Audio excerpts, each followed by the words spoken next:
See? Oh, okay. Hey, hey, hey. What's going on, y'all? Let me get out of the way so you can see this thing. Maybe I'll stand. What's the best side? Should I be? Okay. The rug. Doesn't this seem Andy Cohen-ish? It's like the rug. He's like, get off my rug. Yes, it's beautiful. First of all, a round of applause for Ashley and company for creating a space for us such as this. Ashley, gee whiz, man. So she's going to be bringing the truck tomorrow, and we're being filmed working at 6 Points Innovation Center with my youth tomorrow. Tonight, we're all grantish, so I have to jet out of here as soon as I finish because it's grant cycle week. We got to get that money to do what we do. So, but before I go, I wanted to share a little bit with you about how to build your own conspiracy of good people. Conspiracy. Raise your hand if you're nervous. You know, it's nothing to be nervous about because it's a conspiracy of good people. No one has a problem with organizing together and hatching plans when it's good people getting together. So I wanted to really share with you guys some information that I think is going to be an aha moment because it's kind of the type of thing that's hidden in plain sight. So first and foremost, let's talk about this thing that's hanging off the end of my neck. Every time you see me eating my tacos, drinking my Pinot, dashing around town, I'm always going to have this on because my purse is really a briefcase full of devices and documents and wheat paste and tools of the conspiratorial trade. So I can't dig to give you a card, which is why I devised this hack to keep my cards on the end of my neck. So there's, ta-da! It's not just a, it's functional, yes. And so this piece off of the corner of it speaks to Untold RVA, the people's choice for the creative advancement of the most powerful self-determination narratives that are hidden within plain sight. And this little piece off the corner of it is actually the missing pieces of our historical narrative. So that clears that mystery up. This is the space known as Untold. It's in 6 Points Innovation Center in the North Side. And this is my conspiracy of good people in mini form. It's some of them. We could probably expand it to the whole building, and it's got a capacity of quite a few at 6 Pick. But you notice the Studio 2-3 imagery, right? How many people have Studio 2-3 prints in their office or in their house? That's what I'm saying. So you already know you're in a place that you feel welcome when you see it because somehow we're all using the same information or somehow we're all into that black and white aesthetic or something is just, you know, makes us all feel like we can relate to one another in some way. So I will tell you, the first thing you should do to find your co-conspirators is find something that they're doing that you would be like, I kind of do that shit too, you know, or something that they're wearing or something that you see hanging up somewhere. Or even if they're Helvetica people, be like, I use that typeface too. You know what I mean? So that's the first thing. And then if you also meet somebody who doesn't use Helvetica and their flyer has 5 typefaces on it and you're like, oh no, oh God, who made your flyer? You can actually bring someone into our board. You can assimilate someone. So we're also talking about that as well. Untold RVA creatively disrupts continued efforts to deliberately submerge Richmond's historical resistance narratives. I say this all over the world. Well, not world yet, let's just say nation. Okay. But I do. I brag on Richmond, but I also speak to the fact that we have a thing going on that there is deliberate disruptions to our flow. What we're doing, there are those who will stand and try to block. So we have no choice but to band together to stop that. So don't feel bad to be a co-conspirator with people who are trying to stop the infidels of the world. You know, we have to stop the charlatans from ruling and reigning supreme. We have to. It's our duty, which means we have to squad up. And this is what this conversation is all about. You guys, we have the same humor. That's awesome. Okay, so here's the quote where I got this whole conspiracy of good people thing from. I have become faintly aware that there is in this state and in this nation and in this world an association of men and women who, while they might not even be nor know each other, might still be called a conspiracy of good people. Charles Kuralt is the founder, one of the progenitors of PBS. And his goal was to be able to create a platform that was crowdsourced, that people could contribute to, and they would be able to be enriched by the same thing all across the nation, so that wherever they went, they would find one another. So we have the opportunity to do something like that here today. We are each other's tribe. I haven't heard the other conversations, but the goal being at both ends, we all have something in common, and we all are supposed to automatically gravitate to one another anyway. But I think that we should not be speaking to the choir, as they say. We should really be trying to exponentially magnify this energy with as many people as possible. And I am a design snob. I don't like 5 fonts on 5 typeface. I don't even like when people say fonts. You know what I mean? You know what I mean? I want you to say typeface, and I'll teach you to say typeface, and then we're all saying typeface. And I want you to use Helvetica. I want you to use sans serifs. And if you use a serif, I want it to be fat and chunky. And if you're not, I want to teach you how to do that, right? Hey, why not? So, and I will, well, I'll get into that. So this is the conspiracy of good people. Snap a photo, please, so that you can go back and hear what it's more about, because I don't want to get too deeply into what Untold RVA's conspiracy of good people is about. But just in a word or two, it's about commemorative justice. It's about self-determined representing the narratives that have been left out of the historical record deliberately. And these folks in my space come there to do so, about once every 3 months. This is what inspired it all. First of all, I'll start with those 3 colors. Normally, I would have a red, black, and green flag somewhere on the table. I just forgot.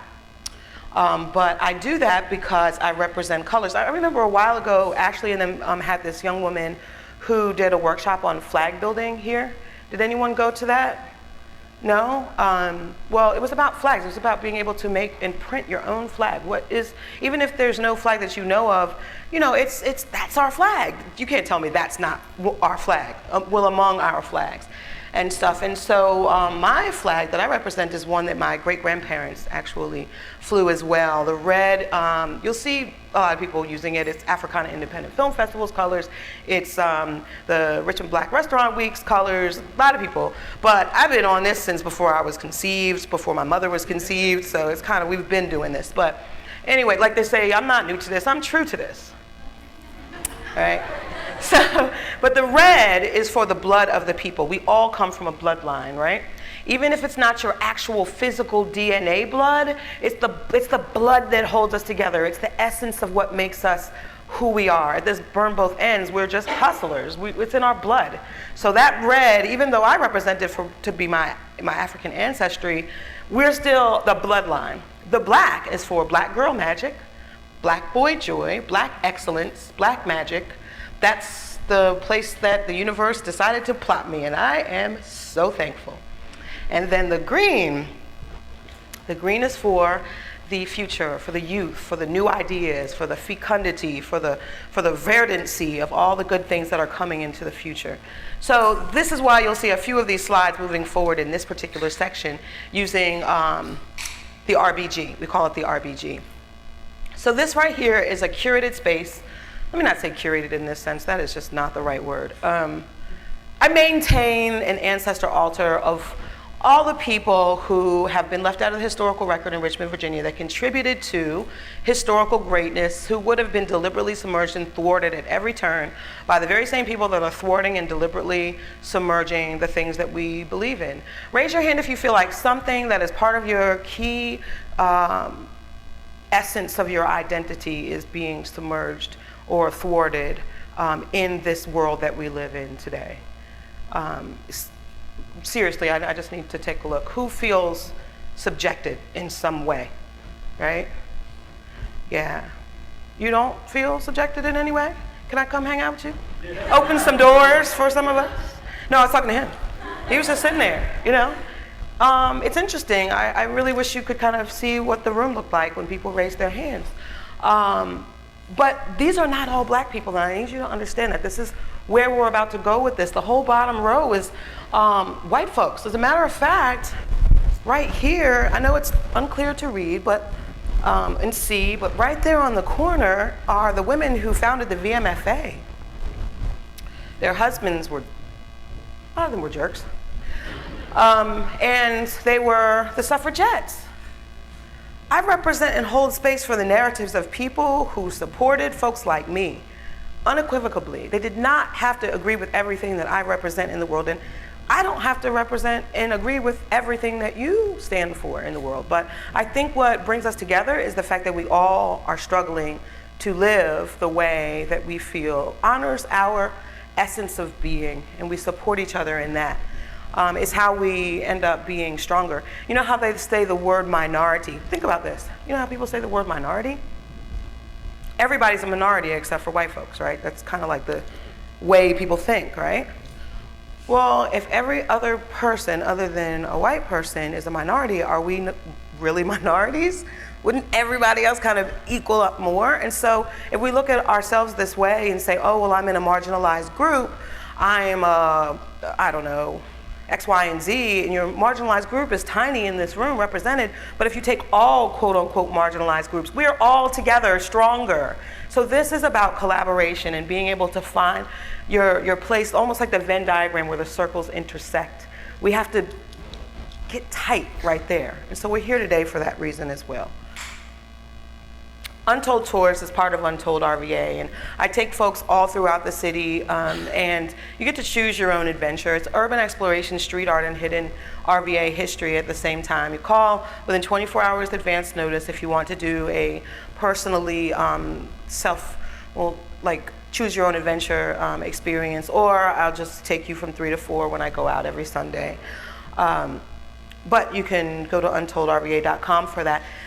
Example of people coming together. I just need you guys historically, because I'm a historian, it's important that I let you know that what we're doing right now in Scott's Edition is not a new thing for Richmond, Virginia at all. It helps to validate and give you strength when you don't have it, when you realize that this is something that's been going on in Richmond for so long. So this guy, his name is Anthony Burns. He was fine. I mean, I don't know if the picture is showing that, but he was tall, strong, dark skin, big chest, probably in my mind I'm thinking, he's probably 6'5". I would have probably really loved him. But anyway, as you can see, something happened and he's locked up. Something else happened and he's got white friends going, what's going on, dude? Why are they treating you like this? It's all these illustrations and it's kind of hard to see, but to make a long story short, he was working with more latitude than most black folks in Richmond, Virginia in the 1830s. And then the Interstate Enslavement Act was passed, Fugitive Slave Act was passed, and it made it so that if you ran away from Richmond, people could come and get you out from the north and bring you back, and you couldn't do anything about it, and neither could your friends in the north stop you. And so this guy, like I said, he was in Richmond, he had this latitude, he was doing great. As far as enslaved people would go, he didn't have anybody on him every single moment. So he had a little bit of space and time to concoct this plan to abscond to the north. And so he gets away, and then he makes these friends with these white lawyers up in Boston.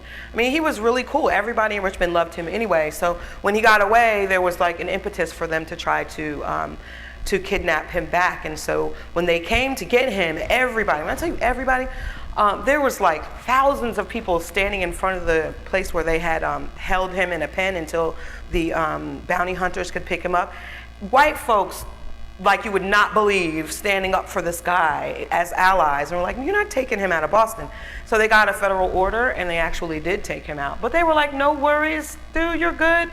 They were like, we gotta kind of think about it. They're not they don't wanna let us buy you back out. They're trying to make a point and stuff.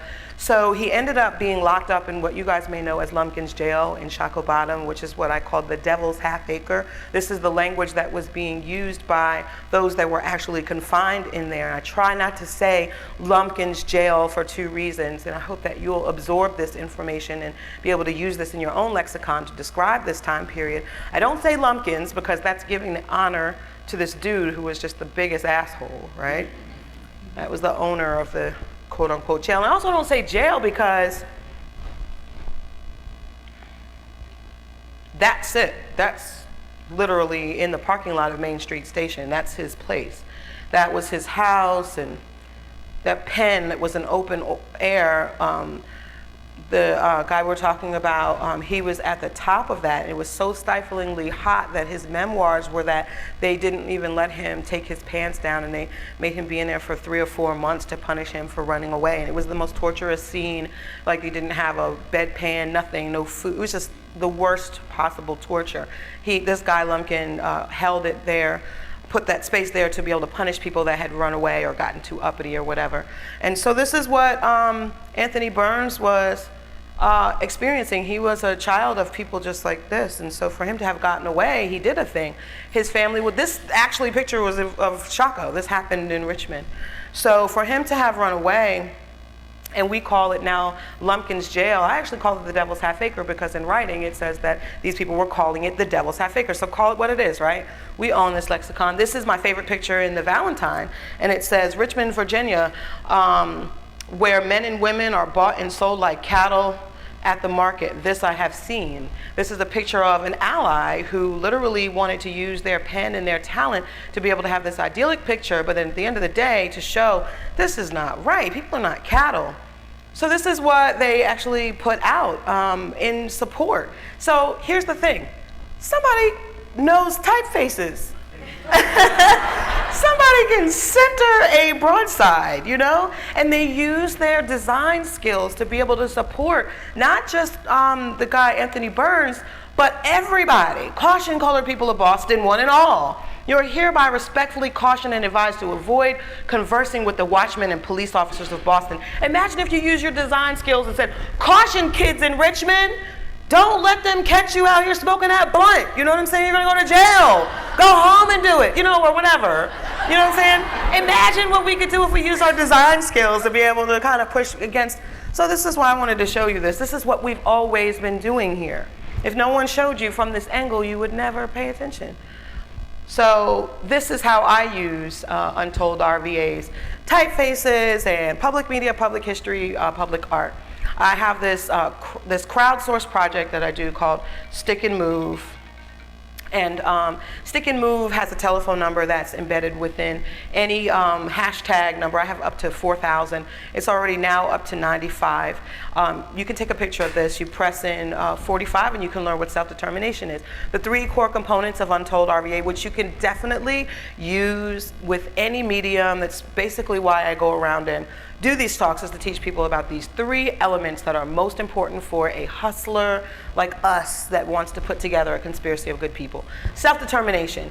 It is the essence of what makes you do what you were born to do, regardless of what is in your way. You just do. You don't stop when you're finished, you stop when you're done, right? No sleep till Brooklyn, right? Right, okay.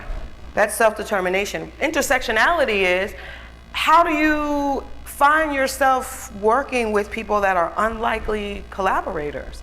That's intersectionality. It's that Venn diagram where everyone comes together. Sorry.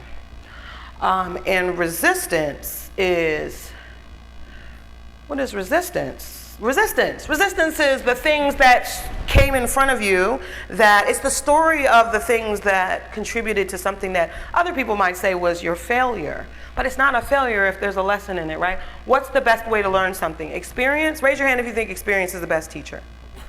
Put your hands down, it's not. No, other people's failures are your best teacher. No, don't put yourself through drama if you don't have to. Black people, I'm telling you, we are the gift of the planet. Black people run away from drama. White people run, oh, Biff, what's in the basement? You know what I mean? No, run away from the drama. Run away from the problems. Run away from the problems. So I'm telling you, these things, the stories of other people's problems are your best teacher, not going through the problems. Do you need to be able to try heroin to know it's not cool to take heroin? No. Okay, so this is making logical sense. So, self-determined social innovators on the front line. This is my own definition. I needed definitions. So I made definitions so people would know what I'm talking about. Self-determined social innovators on the front line are natural leaders who, despite surviving a range of cultural traumas, still commit ourselves to the work of dismantling the systemic inequities threatening authentic social progress. I read it again. because I didn't really take it in when I read it. So, natural leaders who, despite surviving a range of cultural traumas, still commit ourselves to the work of dismantling the systemic inequities threatening authentic social progress. That's some real shit right there. Take a picture. I'm serious. You're going to need that one day. So people are like, what is social innovation? You have to make sure that your language is encompassing the world that you wish to see, not just the world that you're in right now. Because social innovation hasn't traditionally included people that look like me, or else we wouldn't have the Tom Tom Festival that was glorifying this horrible person named Tom Tom, AKA Thomas Jefferson, right? That's the picture of Virginia's social innovation scion. How, Sway? Come on now. You know, this guy, I mean, he did some horrible things. Can't we come up with someone else better? So this is our definition of social innovation. People who have survived a range of cultural traumas that still commit themselves to the work of dismantling the systemic inequities threatening authentic social progress. Isn't that a more in-depth, meaty description of social innovation? It's social, right? Okay, so here are 5 traits of self-determined social innovators, the self-determined social innovators. We belong to ourselves. I belong to myself. I love it. Do you belong to yourself? If you don't, you should go with yourself sometimes. Get into a relationship with yourself. That's the first thing you must do. Is you don't need anybody else. You made your own table. You don't wait for the invite. You're at your own table already. Number 2, we speak truth to power strategically, which means we don't just blab and isolate ourselves by pissing people off. I wouldn't have probably said half of the things that I'm saying to you now if I wasn't in a room of my peers at both ends. I would have waited until you guys were here to hear this, because you must be strategic when you speak truth to power. Number 3, because isn't it a win-win we're looking for, not just to isolate people from the room and the projects and the processes and all of that? Number 3, co-conspire. That means find your tribe and give them hell. Act up, risk it all. And number 4, inspire, excite, and dream. Number 5, launch sustainable movements. That means don't just think about what you can accomplish this afternoon. Really build these things to last is important. Because you want to know why you need to build sustainably? Because we're supposed to be covering ground that the youth will be able to stand on our shoulders, like we're standing on someone else's shoulders. And there's no reason that they should have to fight these same battles. If we're doing what we're supposed to do, it should not just benefit us, it should be a brand new open lane so that we don't have to deal with the same challenges, that they don't have to deal with the same challenges that we're dealing with right now. So build sustainable, launch sustainable movements. Find your own lane and represent. This is super critical. So there's a lot of designers in town, there's a lot of ideators in town, there's a lot of, there's a lot of us in town, right? And so it's important that you don't cast your net so wide that people don't want to work with you because they feel like, oh, she does every freaking thing. I can't even say anything. She's going to run off and do what I said. So find your lane, your niche, like get tight with what it is that you're doing and represent that. This takes a lot of work, but to whittle it down narrow, how when you're branding and you're like, okay, I'm going to be like orange and blue, well, don't be the same orange and blue that Virginia, University of Virginia is. I mean, come on, pick a peach, or something. Find your own lane. It could be very specific. So I have this USDAC outpost for Richmond. It's about commemorative justice. We talked about that. This is my particular lane. I mean, there's people that are doing history stuff all over town. I had to focus on what is going to be my place within that, and I decided it was going to be commemorative justice. It's going to be those things that are inspiring the thought leaders and the innovators and those people who are holding space for social innovation that includes all people. That's the space. Those are the stories I care about. So that's my lane. Here we are. This is me last summer with the Race and Racism Archive at University of Richmond. Oh, they call me in. This is my full-time job, by the way. So they get it now that I'm not coming to talk to you for $50. I have bills. I live in the fan. Sorry, can't do it. So when you isolate what you're doing and you stand in that space, people will have a very clear-cut picture of how to call you in for collabos. We stay in our lanes respectfully. It is disrespectful to actually do everything. You can't do all the things. You leave no room for the people beside you to do what they were born to do. So be respectful, stay in your own lane, and work smarter, not harder. 5 things that I want to tell you about briefly. I do this thing called Untold RVA 5 things, so there is a little method to my madness with that. So you'll see 5s a lot. I don't know why, it just works. A memorandum of understanding. I want to tell you what these things are if you don't already know. So, it's easier to get people to support with funds. Well, raise your hand if you're a for-profit, LLC or something. Okay, raise your hand if you are a sole proprietor. Okay, think about being an LLC. The reason why I say think about it is because I was a sole proprietor for so many years. And the reason I was is because I didn't have $150. I only had $50 to get my business license. So that's why I was. I don't know about you. But when I became an LLC, it also allowed people to feel more comfortable and confident about partnering with me. So put the extra $100 to the side. You know, drink PBR instead of craft beers for about 6 months, and you can do that. But memorandum of understanding, they are these documents that are non-legally binding, but they look great when you present one to someone and you're able to say, hey, these are my project partners. Basically, it's exactly what you're doing, but you have it on paper. It's called a memorandum of understanding. If you want to talk more about it, I will gladly meet with you for an afternoon. Drink your PBRs for a little bit, come leave me a little cash, jingle, and we'll do one.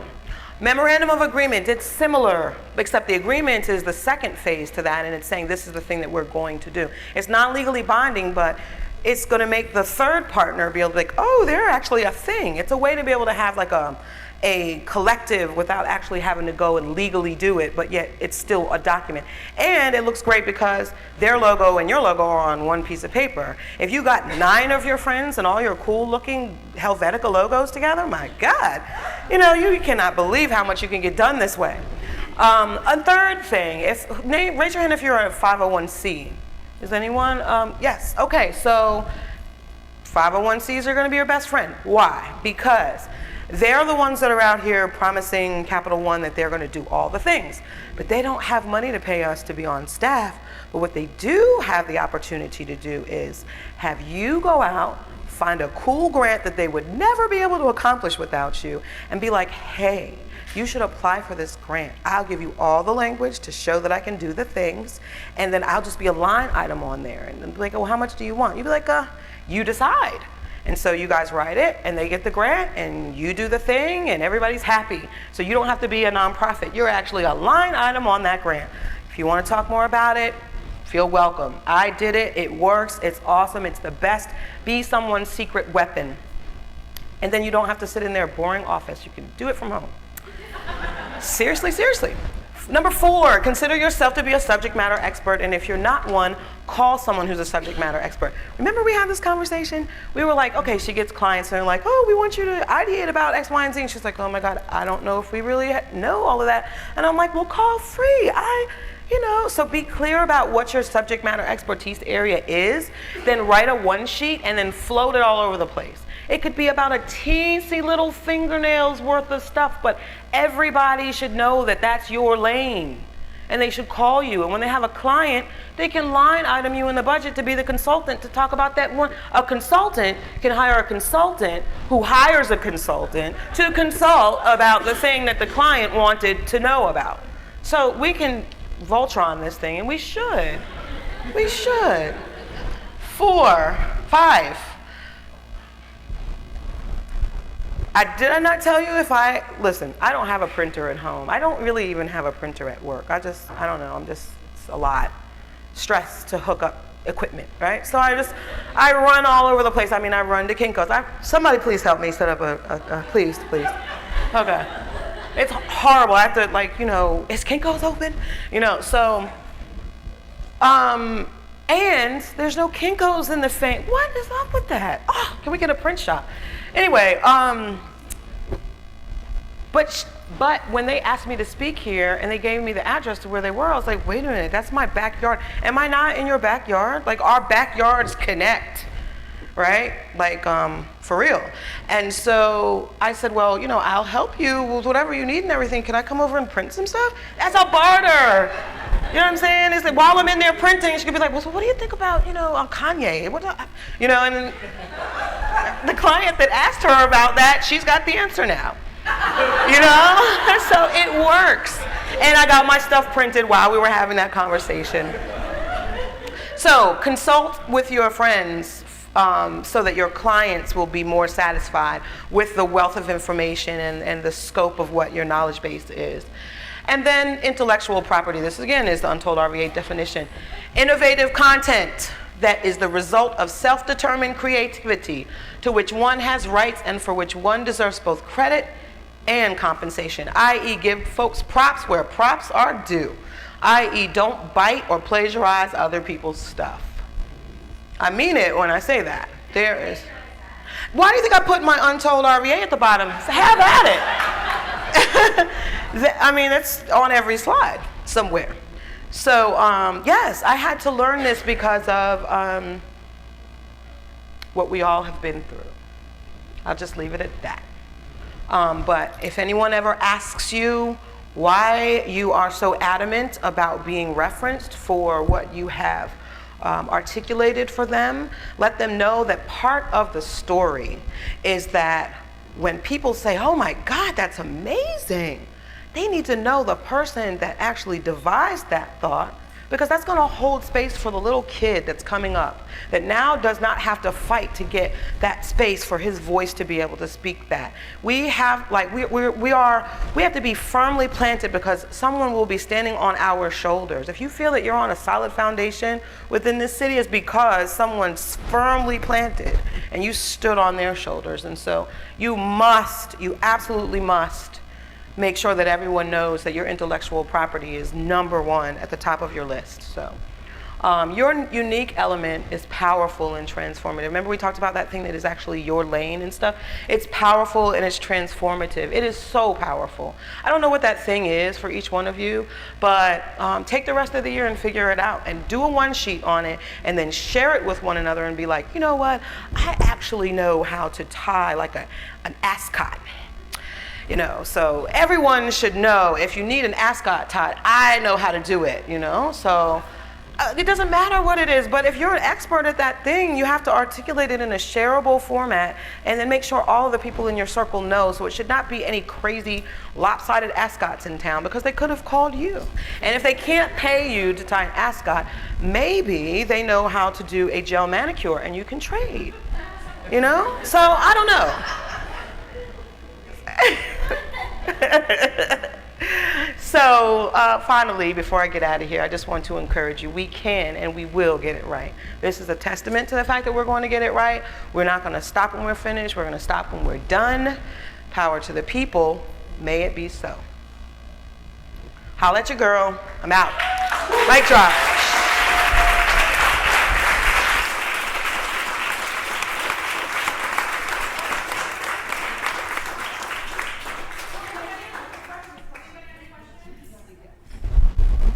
Any questions? Please don't feel bad about having taken pictures. I want you to share them if you want. It's not plagiarism.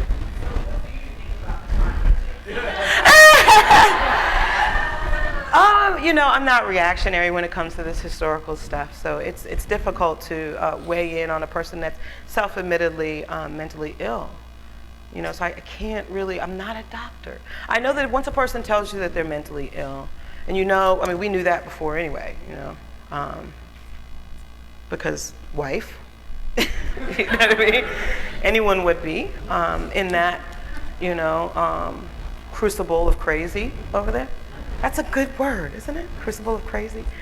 Anyway, but yeah, I do feel as though he's mentally ill. Like it's nothing more to talk about. After that point, I just feel like, okay, you guys are really gonna like deeply parse the, you know, cacophony in his head instead of going to make $50, you know? Go make $50, you know what I mean? Or 500, I don't know. Speaking of money and pay rates, you should Google this. think it was 2013, 2014, they did Richmond. The Richmond Times-Dispatch did a list of all the people in Richmond, Virginia that worked for city government and how much they made. And then in 2016, 2017, they did the one for the state, which then you can just search VCU. And the first person at the top of the list for VCU is making the most money is, guess who? Rao, the president. Do you want to know how much he makes without accouchement and any other income streams? This is very, very polarizing, this conversation, but I need you to really understand. This guy, I don't remember the exact number. I was looking at it last night and it was so that I just couldn't really retain the information, but it's $800 and some thousand a year. And there was 40 pages of people at VCU that made over $50,000. 40 pages, and there was probably 50 people on each page. Professors that you probably went to school with that make $230,000 a year. So, that said, there's nothing wrong. This is not hating on people's hustle. Can I learn how to negotiate like that? You know, I'll hire you guys if you don't want to make that kind of money. I do though, and so I say all that to say that Kanye has a lot of money, man. That's what I'm paying attention to with Kanye. How'd you figure that out? You know, because that's not crazy. Something he's doing over there is paper. We have some really, really good things to fund in this city, and we need people like us to be able to get our hands on that kind of bag. So get the guap. That's all I care about. For real. Any other questions, comments? Yes? Yes.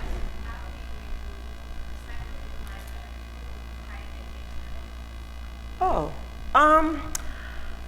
well, give me an example of a situation that you feel is it a person that is in authority over that lane that doesn't want to make space for you? Do I need to repeat that? Okay, so I think it's a little bit more just conceptual, but I just had a couple instances. Not necessarily somebody over me, but just maybe thoughtful suggestions for you. Mm-hmm. But my question was, I do believe in kind of trying to find what your lane is, but there's other people who want to try and dictate what that lane is. And so how do you kind of educate them or kind of make your stance of, no, this is what I'm doing? Oh, kill the game. It's simple. Just without being like, kill it. You know. Just kill it. Go out there and kill it. Just do it. And that's what I kind of am doing. But I also feel like, is that enough to... That's because you kind of doing it. Maybe. That's it. Okay. Tell me. Like, okay, it should be no question. It should, they say hustle until the people who are throwing shade are asking if you'll hire them. That's when you know you're there. It's like, oh my God, I wonder why she didn't call me to work on something.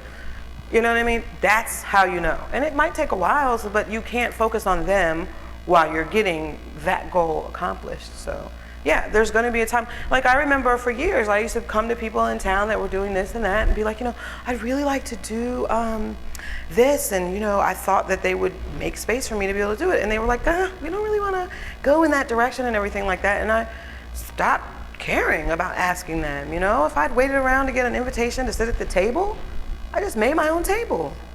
Now people ask, can I come and sit down over here with you? And I say yes. Because I have to teach them how to do it right and treat people fair. But at the same time, I don't let them just do whatever they want to do. I make sure that they do what it is that I need them to do. And that's the thing people are probably doing to you, is that they want to co-opt your energy and have you do what they want you to do. And you're like, no, that's not what I'm here for. Well, that's the signal of the universe to say, build your own table.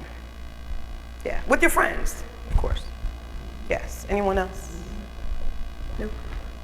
Okay. Well, I'm grateful for you all taking time to listen to me, my crazy ass.